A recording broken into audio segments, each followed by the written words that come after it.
ये एक बहुत ही प्राइड का मोमेंट है, ना सिर्फ इंडियन आर्मी के लिए बट हमारी पूरी कंट्री के लिए, क्योंकि यूनाइटेड नेशंस ने ऑफिशियली रिकॉग्नाइज किया है इंडिया के पीस कीपिंग एफर्ट्स को और अवार्ड किया है इंडियन आर्मी को यूएन मेडल से। मैं आपको दूंगा इस इवेंट की सारी डिटेल्स इस वीडियो में, सो लेट्स बिगिन। नाउ आप ये देख सकते हैं, ऑफिशियल ट्वीट है यूनाइटेड नेशंस का। Take a bow people of India, some 135 of your peacekeeping troops based in South Sudan and serving with United Nations mission in South Sudan have received UN medals for their outstanding performance in Jonglei State and the Greater Pibor Administrative Area. Similarly, Sri Lankan air force के लिए भी एक similar message दिया है United Nations ने।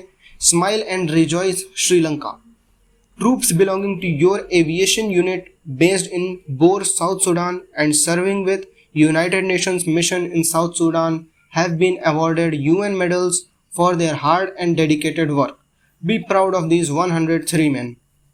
Now, आप सबसे पहले तो ये पूछेंगे कि हाँ ठीक है, ये बहुत ही प्रेस्टिजियस मेडल लग रहा है, बट ये होता क्या है और किसको दिया जाता है, कब दिया जाता है? तो इन सब क्वेश्चंस के आंसर्स आपको बताता हूँ, बट फर्स्ट ऑफ ऑल ये देखिए, कुछ ऐसा दिखता है यूनाइटेड नेशंस का मेडल। पहला मेडल जो आप देख रहे हैं वो है स्टैंडर्ड मेडल, जो इस केस में दिया गया है, और बाकी के दोनों मेडल्स पास्ट में दिए जाते थे। ये है कोरिया मेडल एंड ये है United Nations emergency force medal. UNEF का फुल फॉर्म होता है basically United Nations emergency force. But क्या ये एक ही मेडल है जो यूनाइटेड नेशंस सबको देता रहता है? तो इसका आंसर है नहीं। ये स्टैंडर्ड मेडल है जो सबसे कॉमन है, but in all United Nations के दो और मेडल्स हैं जिनके नाम है डाग हम्मारशोल्ड मेडल और कैप्टन मबाई जियांग मेडल, और इन दोनों की कंट्रीब्यूशन यूनाइटेड नेशंस के पीस कीपिंग में बहुत ज़्यादा है। So as you can see कि यूनाइटेड नेशंस मेडल इस्टेब्लिश हुआ था 1966 में, एंड ये दिया जाता है मिलिट्री एंड सिविल पुलिस के लोगों को जब वो यूनाइटेड नेशंस में सर्व करते हैं इन वेरियस ऑपरेशंस। और इम्पॉर्टेंट बात यह है कि जो मेडल्स होते हैं ये वो रिबन से आइडेंटिफाई होते हैं, बिकॉज जो मेडल तो सब में एक जैसा ही होता है। इसके अलावा जो डाग हम्मारशोल्ड मेडल है वो इस्टेब्लिश हुआ था ईयर 2000 में in the honour of the second and the youngest secretary general of United Nations, जिनकी डेथ हो गई थी ड्यूरिंग अ पीस नेगोशिएशन। ये एक स्वीडिश डिप्लोमेट थे और इनकी ही मेमोरी में ये मेडल दिया जाता है उन कंट्रीज़ को जिनके किसी भी पीस कीपर ने अपनी लाइफ सैक्रिफाइस की होती है United Nations peace keeping missions के दौरान। इंडियन पीस कीपर्स को ये मेडल हर साल मिलता है क्योंकि हम भेजते हैं अपने लोगों को वर्ल्ड की मोस्ट अनसेफ जगहों पर पीस इस्टेब्लिश करने के लिए, ह्यूमैनिटी को सर्व करने के लिए। और इस साल भी यूनाइटेड नेशंस ने ये मेडल दिया था इंडिया के 3 पीस कीपर्स को, जैसा कि आप देख सकते हैं इस आर्टिकल में। 3 Indian peace keepers honoured posthumously with prestigious UN medal for sacrifice in line of duty. इनके नाम भी आप देख सकते हैं, corporal Yuvraj Singh, Ivan Michael Picardo and Moolchand Yadav. And captain Mbaye जियांग मेडल सिक्योरिटी काउंसिल के द्वारा इस्टेब्लिश किया गया था in the year 2014 after the Senegalese military officer जिन्होंने अपनी जान पे खेल के बचाया था रवांडा में ऑलमोस्ट 1000 से भी ज़्यादा लोगों को, इंक्लूडिंग रवांडा की प्रेसिडेंट के 4 बच्चों को जिनको रेबल्स ढूंढ ढूंढ के मारने का प्रयास कर रहे थे।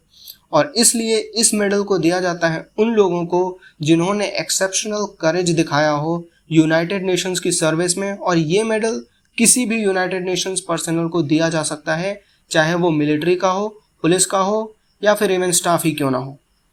नाउ बहुत से लोगों को ये भी लग रहा होगा कि ठीक है पीस कीपिंग ऑपरेशंस हैं, बट यूएन फोर्सेस बहुत जगह डिप्लॉयड हैं एंड वो बस अपना काम कर रहे हैं, तो इसमें बड़ी बात क्या है?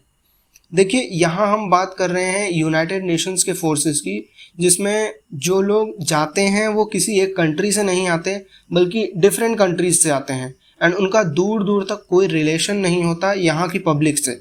बट इवन देन ये लोग जाते हैं पूरी रिस्पॉन्सिबिलिटी के साथ, पीस मेंटेन करते हैं। और यहाँ पे पीस मेंटेन करने का मतलब ये बिल्कुल भी नहीं कि बस एक जगह खड़े हो गए बंदूक लेके। ये पीस कीपिंग मिशंस जो होते हैं ऐसी जगह पर जहाँ पे रोड्स नहीं हैं, पानी नहीं है, कम्युनिकेशन सिस्टम भी नहीं है, और सामने होते हैं तो बस रेबल्स जो आपको इंट्रूडर जैसे देखते हैं। तो ऐसी जगह पर अपनी कंट्री से इतनी दूर आके एक अनसर्टेन सिचुएशन में जो भी सर्विस दे रहा है वो बस अपनी जॉब नहीं कर रहा है, वो कर रहा है सर्विस टू ह्यूमैनिटी। एंड उसमें भी साउथ सूडान जैसी जगह जहाँ पर कोई भी वेस्टर्न कंट्री अपने लोगों को भेजने के लिए रेडी नहीं है।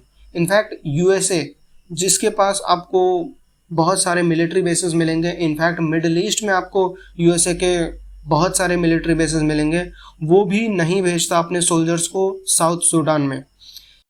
साउथ सूडान वैसे वर्ल्ड की न्यूएस्ट कंट्री है एंड ये हैं इसकी कुछ डिटेल्स। बट इससे भी इम्पॉर्टेंट बात यह है कि 2 साल के अंदर ही यहाँ पे सिविल वॉर स्टार्ट हो गई थी और इस कंट्री ने तब से लेके अब तक देखा है एक बहुत ही बड़ा रिफ्यूजी क्राइसिस। आप बस सोच के देखिए कि 43 लाख लोग डिस्प्लेस हो चुके हैं अब तक इस कंट्री में एंड यहाँ की पॉपुलेशन पॉवर्टी में ही रहती है बेसिकली। बिल्कुल एनार्की जैसी कंडीशन है यहाँ पे, जहाँ पे हमारे लोग पीस इस्टेब्लिश करने के लिए दिन रात काम करते हैं।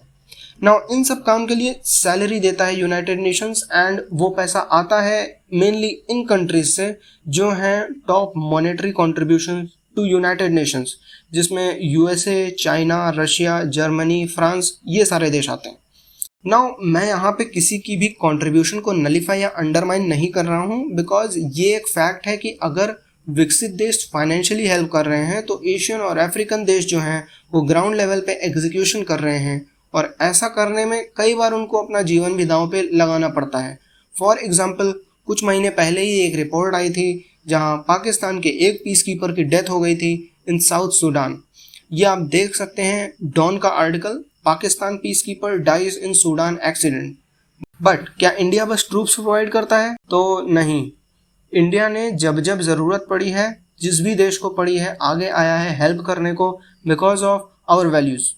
अभी रिसेंटली यूएन ने भी एक्नॉलेज किया है इस बात को कि इंडिया ने 2 लाख वैक्सीन्स डोनेट की थी यूएन पीस कीपर्स के लिए एंड स्पेशली अफ्रीका को लेके इंडिया सबसे पहले आता है हेल्प करने के लिए। अभी रिसेंटली इंडिया ने अपनी आर्मी भी भेजी थी कोंगो के लिए जहां एक वॉल्केनिक एरप्शन हुआ था और इंडिया ने ही यूनाइटेड नेशन सिक्योरिटी काउंसिल में अफ्रीका के लिए भी एक परमानेंट सीट के लिए प्रपोजल दिया था। मैं एंड करूंगा इस वीडियो को यहीं पे एक कोट के साथ और आप बताइए कि इसके बारे में आपके क्या विचार हैं इन द कमेंट सेक्शन। इस वीडियो की पीडीएफ आप टेलीग्राम चैनल पे जाकर डाउनलोड कर सकते हैं। मैं मिलूंगा आपको कल एक और वीडियो में। Thank you for listening.